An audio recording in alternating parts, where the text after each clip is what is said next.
Hey guys, it's Erika, and about 7 or 8 months ago, I filmed a video about plants that I was struggling to keep alive, and I have some new plants that I'm struggling to keep alive. I have updates on the other plants that I was struggling to keep alive. So, first, I think we're gonna go over the ones that were in that video. The first plant in that video that I mentioned was a Pilea peperomioides. I really struggled with that plant even months after that video. Not like maybe 3 months after that video, the plant was done. Like there was no saving it. The plant itself, I feel like wasn't the healthiest to begin with. When I repotted it, I was removing all of the dirt because I just wanted fresh soil. I didn't know if the roots were rotted. In retrospect, like yeah, the roots were what the struggle was coming from. It was one of those plants that was rooted in a little like a little pod, and the pod was kind of, there was netting around it. When I removed all of the netting, I guess, there was barely any roots. It was looking awful, and the plant just couldn't be saved after that point. I really tried to keep that plant alive, but nothing was working out. So eventually I got a new one, and here it is. It looks really great in my opinion, especially compared to the last one. I actually don't know how long I've had it, but it hasn't been too long, maybe around 5 months. But it's grown a lot since I've had it, and I keep it under my grow lights. I water it only when the leaves start to get like floppy. So I'm actually so proud of this. Looking at it, it's so beautiful, and really after seeing my old one, like wow, this is actually not a difficult plant to take care of. Well, now I don't think it is, but back then that was one of my plants that stressed me out. And I remember everyone back then was like, yes, we love Pileas, they're so easy to care for. And I was like, girl, where? So now I'm on the boat with them. I water it, like I said, whenever the things drip, and I don't have the tray right now, but I always keep it in a tray, and when I water it, I will water it until the tray fills up, and then I'll just leave it, and that's all the water that it needs. It's super easy to care for, and it just grows. This is a great plant, and I'm waiting for some pups to come out because I have never had a pup from a friendship Pilea plant, UFO plant, whatever you want to call it, but this is now a plant that I think is easy to care for, and I really love it. It's such a cool looking plant. Like I think this is one of the funkiest looking plants out there. So there we go. The next plant on here was a ruby Cascade, and yeah, that one completely died. In the video I tried saving it even, but no, there was a cutting that I did save, and I rooted it, and I actually don't know what happened to it because it was a small cutting. I remember that happening, but I don't remember what happened next. But obviously it's no longer with us. So I have seen ruby Cascades being sold at Lowe's or Home Depot a lot, and that is one of those stores is where I bought mine from as well. I've been kind of looking at them when I see them in stores. I will inspect them kind of to see what's going on, and I don't think I've ever seen one that is healthy and that will be easy to keep alive. I don't think I've ever seen one like that.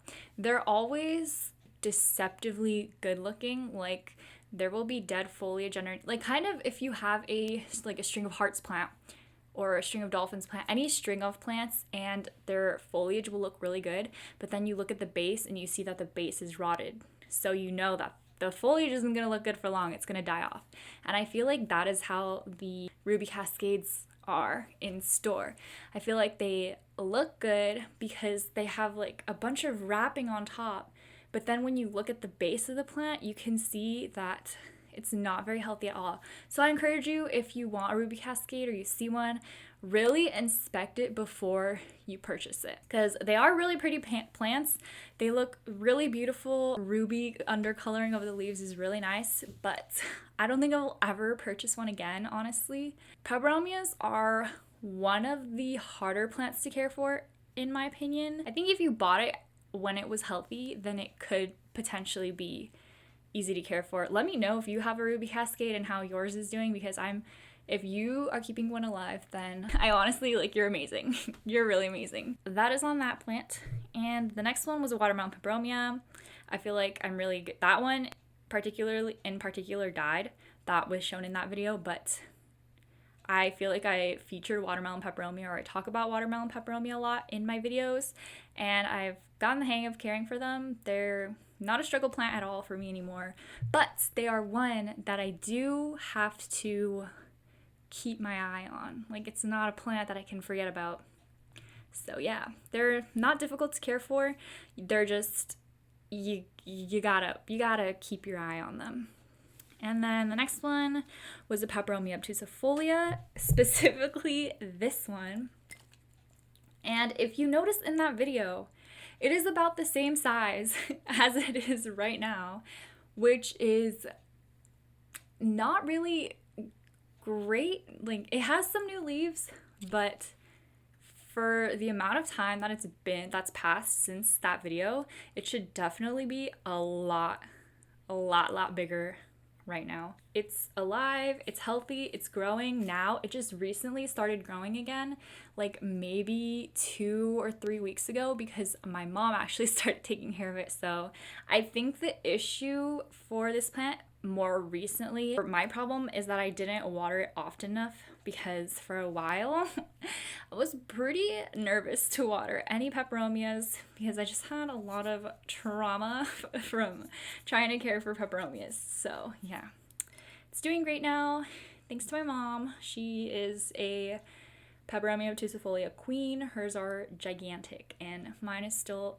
nubby, and she got hers long after I got mine. So she is a obtusifolia pro. So yeah, that's this plant. I'm just really glad it's growing. I think it looks really beautiful. And the last plant I featured in that video was my Peperomia Hope. So this specifically is the one that I showed in that video.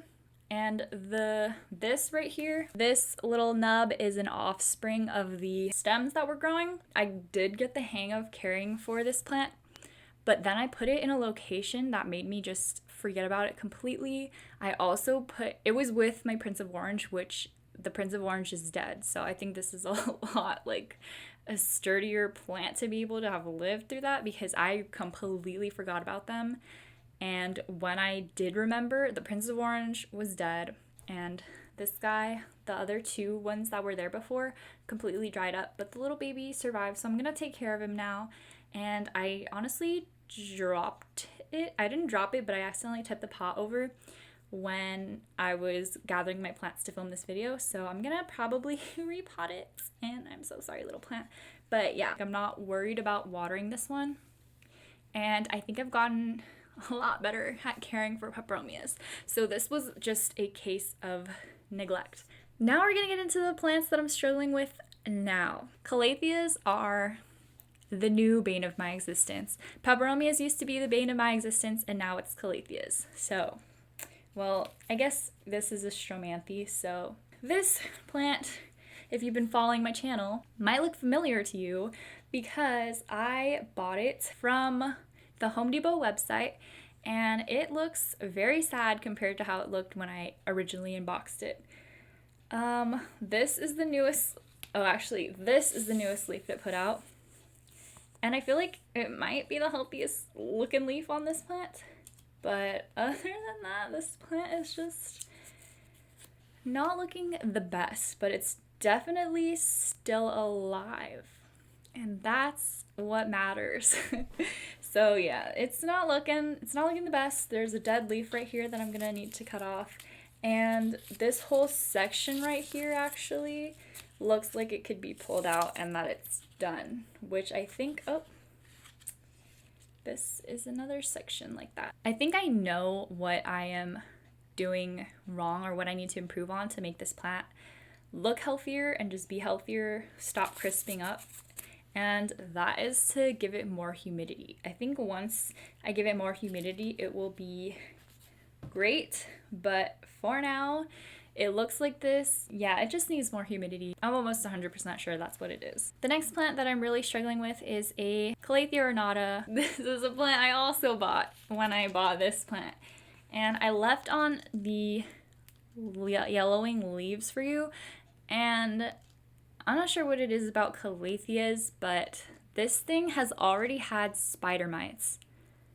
Like, it's already had I've barely had it, and it's already gotten spider mites, and I think that's also part of the needing more humidity problem. There's a yellowing leaf here. There are 3 dead leaves on it right now, and I just wanted to leave them on to show you guys, but I'm gonna cut them off. I actually brought my shears to do this.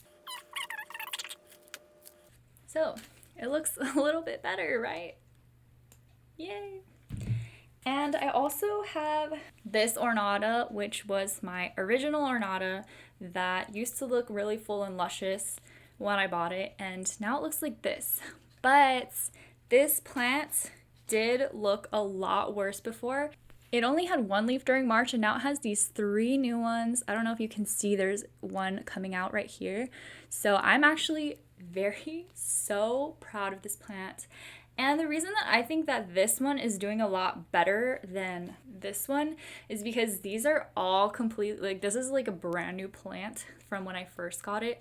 And the leaves are probably used to having the humidity in this room. I used to keep this room pretty humid, but now it's only been around 50%. And this plant is not happy with it. This one is growing, it's fine, and it's just doing a lot better than the other one. That's why sometimes I like to take cuttings of plants and then just start a brand new plant with those cuttings, because I feel like the cuttings are more adapted to your environment, so they are a lot more sturdy and more likely to survive.